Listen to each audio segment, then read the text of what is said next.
Amigos de todo el Perú, tengan ustedes muy buenas noches. Esto es Hora 8. Me encuentro con el doctor Herbert Cuba, presidente de la Asociación Médica del Perú. Herbert, muchas gracias una vez más por estar en Hora 8.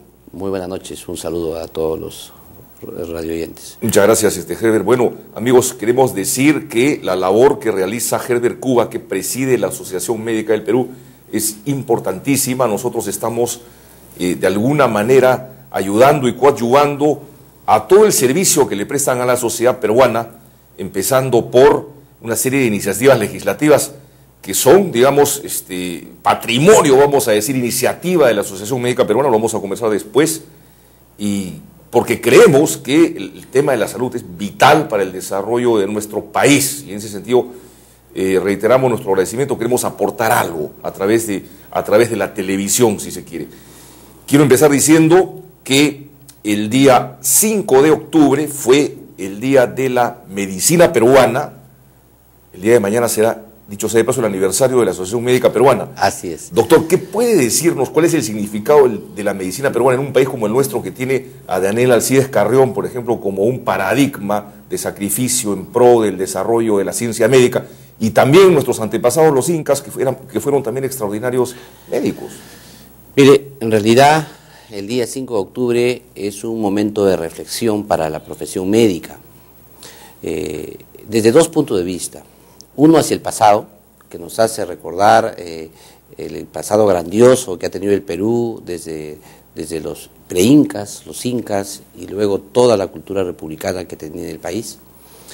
Y por otro lado también nos señala los retos que tenemos en el futuro, y qué es lo que espera la profesión médica, qué es lo que esperamos lograr nosotros como médicos y como instrumentos de curar a los peruanos.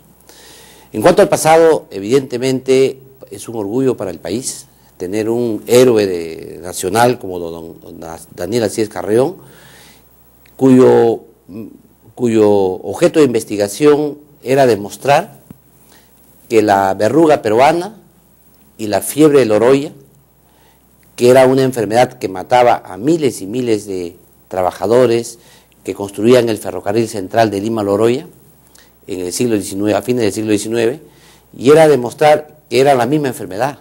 Y para eso Daniel Alcides Carrión, que era un estudiante de medicina casi al final de su carrera, se inoculó de la verruga, y esa inoculación le produjo las fiebres, la anemia severa, que lo llevó a la muerte en modo progresivo, como mata una anemia, el día 5 de octubre.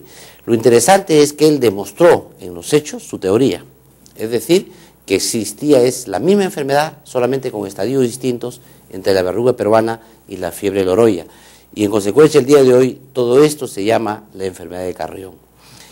Este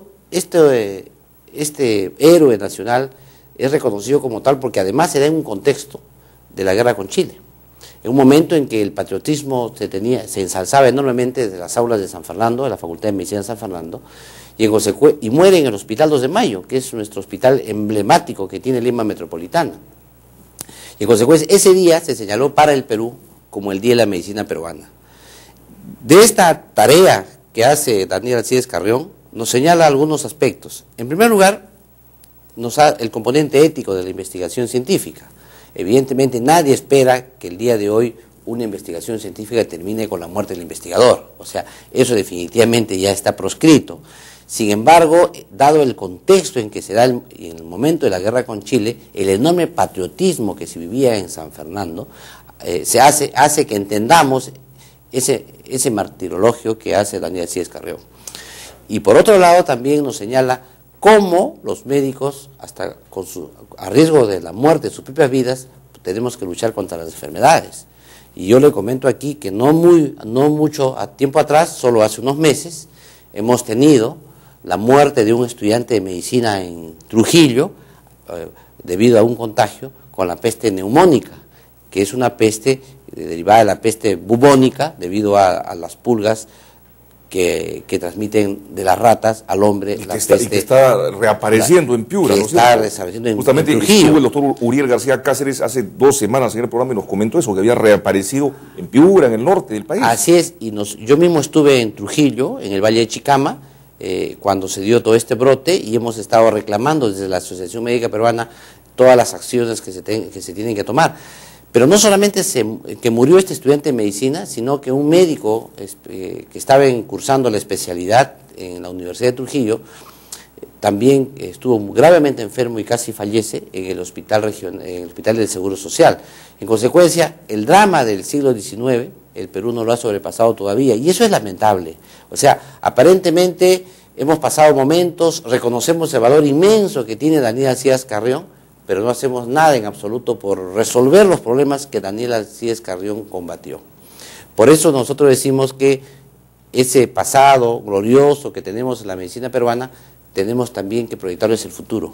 Es decir, en qué medida la profesión médica está preparada desde el punto de vista científico, desde el punto de vista tecnológico, desde el punto de vista del número de recursos humanos que tiene el país para poder luchar contra las epidemias, en primer lugar, contra las enfermedades agudas y crónicas de la gente y también contra los desastres que azotan a nuestro país permanentemente, llámese terremotos, inundaciones, huaicos, que tenemos siempre en nuestro país. En consecuencia, la profesión médica tiene un reto muy grande y esperamos pues que el día 5 de octubre, como Día de la Medicina, sirva para reflexionar esto, no solo a los médicos, sino sobre todo a los actores políticos que tiene el Perú, porque de otra manera, si no tenemos la comprensión de parte de los congresistas, del Poder Ejecutivo, del Poder Judicial, va a ser muy difícil que los médicos solos podamos acometer una tarea tan inmensa, que muchas veces no es ni siquiera médica. Nosotros siempre en la Asociación Médica Peruana tenemos una frase, ¿no?, que se dice así, que el que solo medicina sabe, ni eso sabe. Eso queremos decir nosotros, que el médico tiene que estar en su contexto, en su pueblo, en su distrito, en su comunidad, en su provincia, en su país, tiene que estar en su contexto social para poder actuar con todos los actores involucrados y poder generar lo que se llama el desarrollo local.